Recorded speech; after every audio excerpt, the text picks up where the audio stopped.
नुसरत फ़तेह अली खान साहब दरबार लसोड़ी शाह से कवाली के शहनशाह तक। सन 1960 की दिहाई में फैसलाबाद के सूफ़ी बुज़ुर्ग साईं मोहम्मद बख्श उर्फ लसोड़ी शाह के दरबार पर एक कम उम्र नौजवान नातिया और आरिफाना कलाम पढ़ा करता था। ये बज़ाहिर कोई गैर मामूली बात नहीं है, लेकिन किसी को क्या मालूम था कि पंजाब का ये लड़का दुनियाए मौसीकी में शहनशाह कवाली बन जाएगा।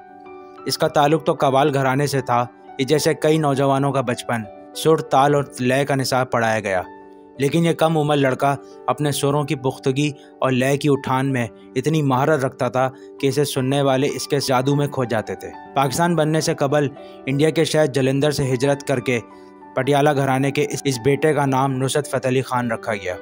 लेकिन ये वो वक्त था जब नुसरत को कोई नहीं जानता था। हाँ, सबको ये ज़रूर इल्म था कि वो इस दौर के मारूफ कवाल उस्ताद फ़तेह अली खान का बेटा है।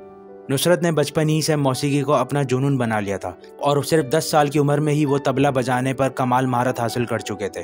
सन 1960 की दिहाई के शुरू में ही अपने पिता उस्ताद फ़तेह अली खान की वफ़ात के बाद इन्होंने कव्वाली को बाकायदा तरबियत अपने काका उस्ताद मुबारक अली खान और उस्ताद सलामत अली खान से लेना शुरू कर दी थी और 70 की दिहाई में उस्ताद मुबारक अली खान के इंतकाल के बाद अपने कवाल घराने की सरबराही की।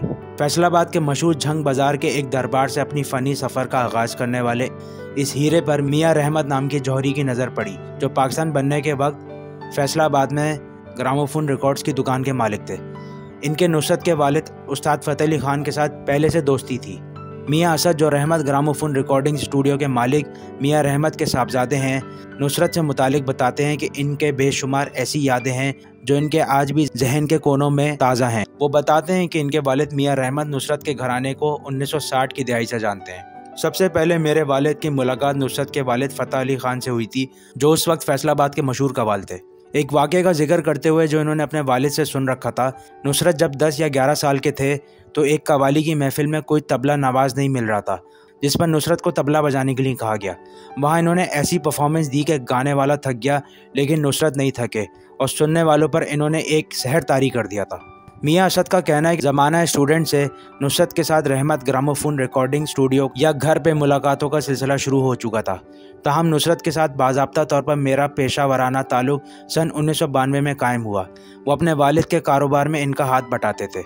वो कहते हैं अब्बा जी से इनके किस्से और बातें सुनते रहते थे। इनसे गैर रस्मी मुलाकातें भी होती थीं, दुकान पर तो कभी हमारे घर पर।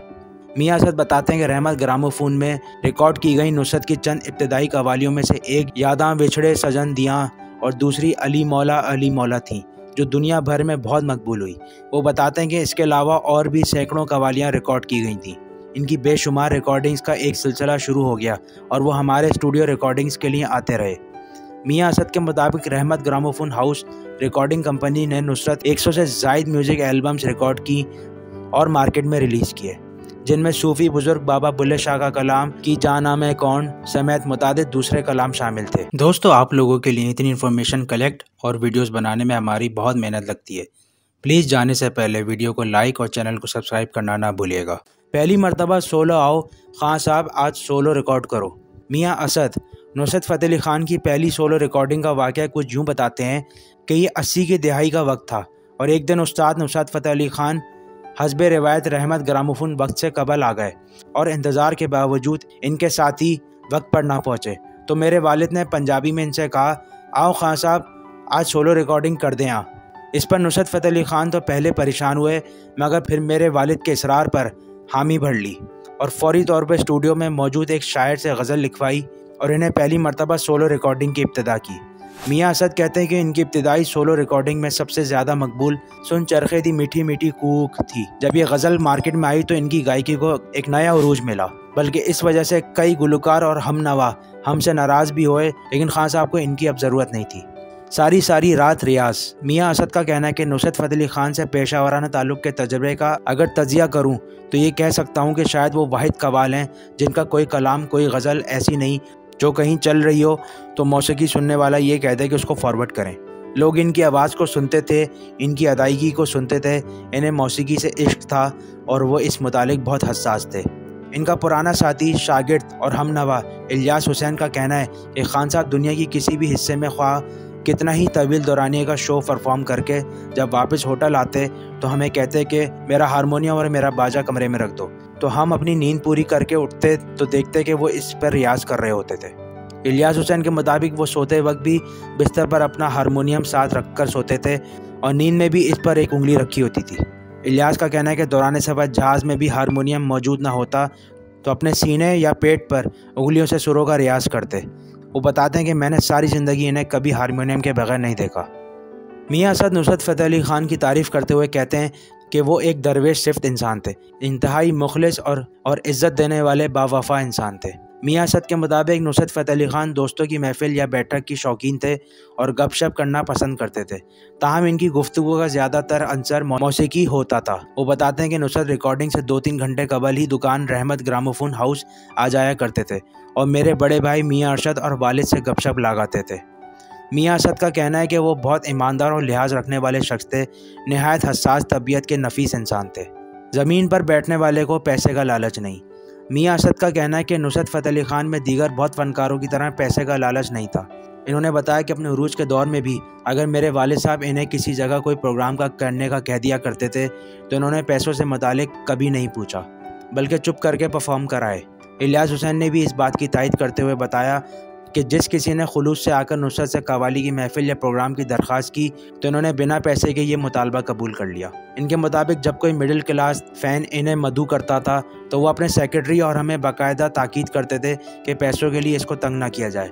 इलियास हुसैन कहते हैं कि मेरे उस्ताद एक दरवेश थे, मुझे इनके साथ रहते भी पता नहीं था कि वो किस कदर अजीम इंसान है। इन्हें ज़मीन पर बिठाते तो वो बैठ जाते। शौकत खानम हस्पताल की फ़ंड रेजिंग।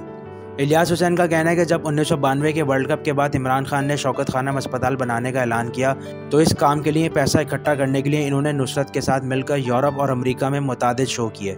इलियास हुसैन का कहना है कि मेरे उस्ताद ने इमरान खान के अस्पताल में बहुत मदद की और इसके लिए बहुत सारे शोज़ मुफ्त में किए।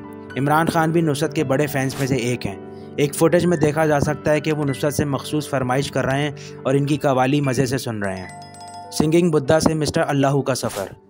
नुसरत फ़तेह अली ख़ान साहब ने मौसीकी को रंग, नस्ल, मज़हब और ज़बान की कैद से आज़ाद करके वो जिला बख्शी कि हर कोई इनके सुरों, धुनों और मौसीकी का दीवाना हो गया।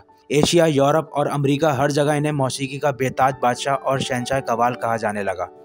इलियास हुसैन का कहना है कि नुसरत फ़तेह अली ख़ान पर सूफियाना कलाम का रूहानी असर ऐसा होता कि वो वस्त की कैफियत में चले जाते और अल्लाह की सना के दौरान इनकी आंखें नम हो जाती। इलियास हुसैन का कहना है कि यूरोप के दौरे पर जब इन्होंने अल्लाहू अल्लाहू गाया तो गोरों को समझ नहीं आती थी, मगर वो दीवानावार झूमते रहते थे। इन्हें फ्रांस में लोगों ने मिस्टर अल्लाहू का खिताब दिया। इलियास हुसैन के मुताबिक वो यूरोप में कहीं भी जाते तो लोग नुसरत फ़तेह अली ख़ान को मिस्टर अल्लाहू कहकर पुकारते। जापान के शहर टोक्यो में जब इन्होंने म्यूज़िक के मेले में परफॉर्म किया तो जापानी अवाम ने इनके सुरों और गायकी पर इन्हें सिंगिंग बुद्धा यानी मौसीकी के देवता का खिताब दिया। इलियास हुसैन बताते हैं जब भी जापान के शो के लिए जाते तो हॉल में इनके दाखिल होते ही तमाम अफराद अपनी सीटों से उठ जाते और शो शुरू होने से पहले इनके एहतराम में कम से कम 1 मिनट की खामोशी अख्तियार की जाती। इलियास हुसैन का कहना है कि यूरोप में इनके बहुत से शागिर्द थे। मस्त कलंदर और हक अली अली का विर्द होना। इलियास हुसैन के मुताबिक नुसरत फ़तेह अली ख़ान को कलाम मस्त कलंदर अली अली इतना पसंद था कि वो इसको गाते वक्त बेअख्तियार रो पड़ते थे। वो बताते कि हक अली अली का कलाम इन पर ऐसा विर्द होता कि वो इन्हें खुद ही खबर भी ना रहती। वो याद करते हुए कहते हैं कि मेरा उस्ताद वलियों जैसा उस्ताद था। इलियास हुसैन के मुताबिक नुसरत जब इंडियन फिल्म कच्चे धागे के लिए इंडिया पहुँचे तो होटल लॉबी में इनके फैंस और बॉलीवुड फ़नकारों का एक लंबी कतार थी। वो बताते हैं कि होटल लॉबी पूरी तरह भर चुकी थी। आम फैंस के साथ साथ हेमा मालिनी जैसी अदाकारा भी इनसे मुलाकात करने आई थीं।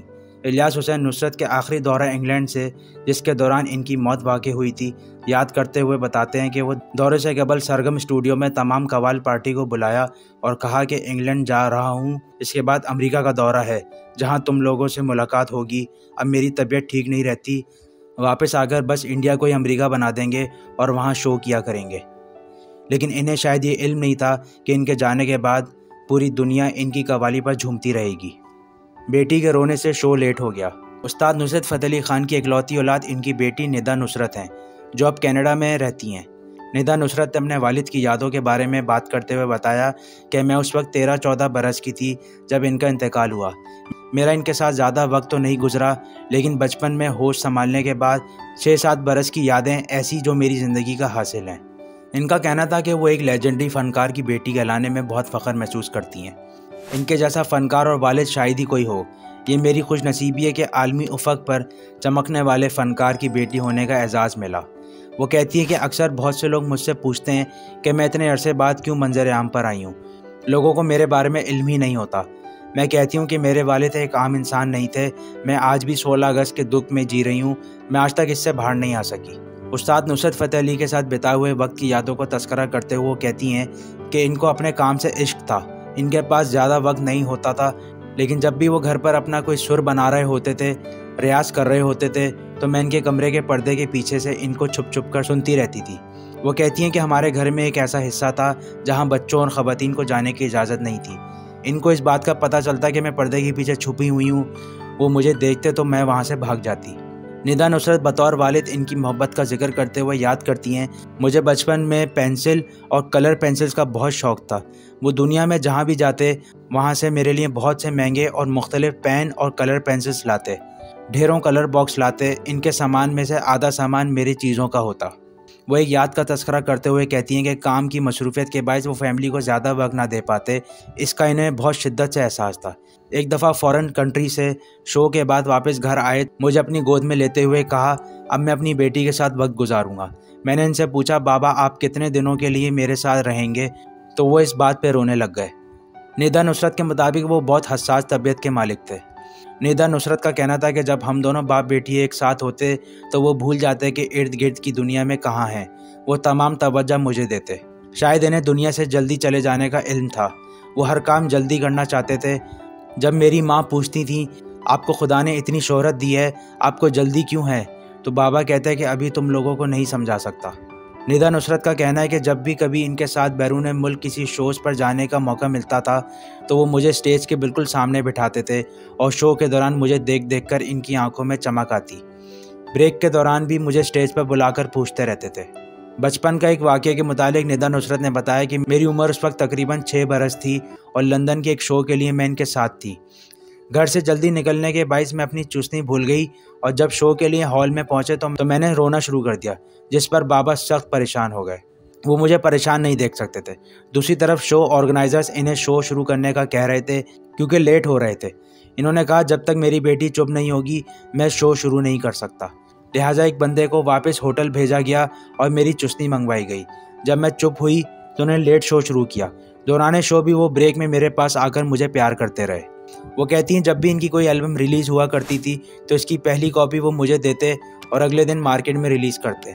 मैं इनके तमाम एल्बम्स को अपने सराहने तले रखकर सोती थी। निदा से मीडिया ने सवाल किया कि क्या आपसे कभी नुसरत साहब ने गाने का कहा? तो उन्होंने कहा, हमारे घराने में रिवायत है कि महिलाएं गाती नहीं हैं, लेकिन जब वो घर पे हुआ करते थे तो रियाज के दौरान मुझे बुला लेते थे और कहते थे मेरे साथ साथ गाओ, तो मैं इनके साथ साथ कुछ गुनगुना लेती थी। वो बताती हैं कि मैंने कभी प्रोफेशनली तौर पे तो नहीं गाया, लेकिन आज भी कभी घरेलू इवेंट्स में कुछ ना कुछ गुनगुना लेती हूँ। नुसरत की बेटी का कहना था कि बचपन में मैं छोटी छोटी बातों पर खौफजदा हो जाती और अगर वो पास होते तो इनके पीछे छुप जाती। वो हमेशा मुझे कहते, तुम मेरी बेटी नहीं हो, बेटा हो। कभी किसी चीज़ से घबराना नहीं और हमेशा हर चीज़ का बहादुरी से सामना करना। मुझे और मेरी माँ को ये दुख रहा और हमेशा रहेगा कि काश हम भी लंदन में इनके आखिरी दौरे पर इनके साथ चले जाते। आपका वीडियो एंड तक देखने का बहुत शुक्रिया। अगर आपको हमारी वीडियो अच्छी लगी तो प्लीज़ हमारे चैनल को सब्सक्राइब ज़रूर कर दिएगा।